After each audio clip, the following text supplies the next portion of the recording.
रायगड जिल्ह्यासाठी एक गोड बातमी कानी आली आहे।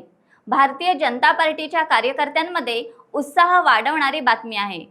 लोकसभा निवडणुकीत रिंगणात उतरण्याची तयारी असलेल्या आणि महायुतीत हुकलेली उमेदवारी यातून माजी आमदार आणि भाजपाचे रायगड जिल्हाध्यक्ष धैर्यशील पाटील यांनी राज्यसभेसाठी उमेदवारी जाहीर झाली आहे।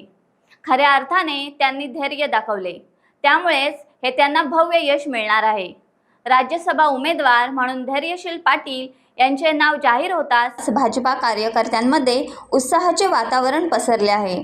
फटाके वाजवून कार्यकर्त्यांनी उमेदवारीचे स्वागत केले।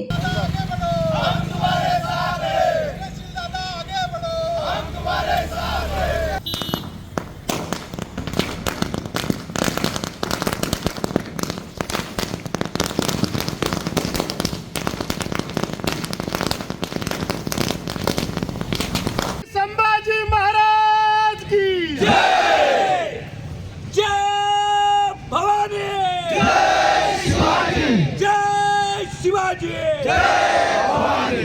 हरे हरे महादेव।